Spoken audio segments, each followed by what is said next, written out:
Hello guys, welcome to our channel everyday vibes.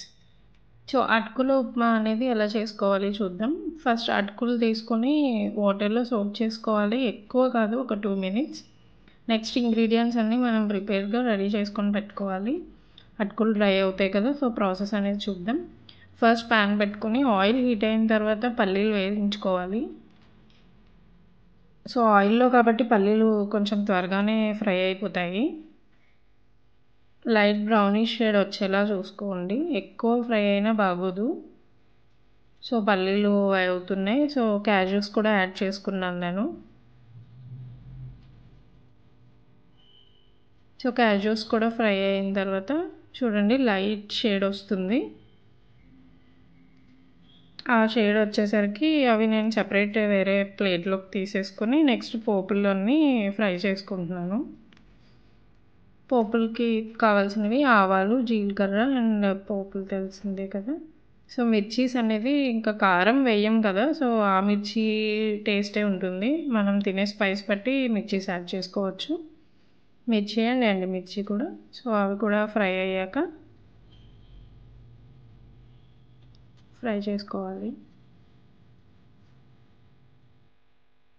So fry అవుతున్నాయి కదా friends. So నేను already వేరే ప్లేట్లోకి ఫస్ట్ కాజు అండ్ గ్రౌండ్నట్స్ తీసుకున్నాను కదా, అవి కూడా నేను దీనిలో యాడ్ చేసేస్తాను. నెక్స్ట్ కొంచెం పసుపు అండ్ సాల్ట్ యాడ్ చేసుకోవాలి. పసుపు కూడా అంటే ఫ్రై అయ్యేటప్పుడు కొంచెం స్మెల్ రాకుండా ఉంటుంది కాబట్టి ఇప్పుడే వేసుకుంటే ఫ్రైలో కొంచెం స్మెల్ పోతుంది అన్నమాట. సో ఫ్రై అయిపోయాయి, కరెక్ట్గా ఫ్రై అయ్యాయి. సో ఆల్రెడీ మనం డ్రై చేసి పెట్టుకున్న అటుకులు ఉన్నాయి కదా, సో దానిలో వేసుకొని కలిపేసుకోవాలి.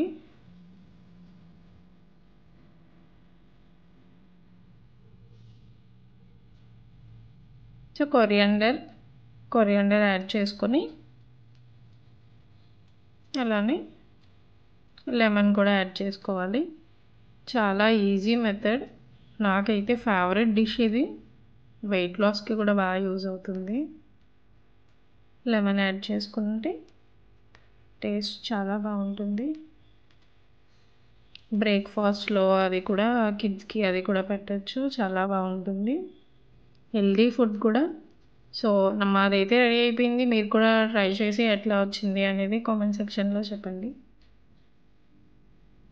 వావ్, యమ్మీ, చాలా బాగా వచ్చింది ఫ్రెండ్స్. Okay, bye bye.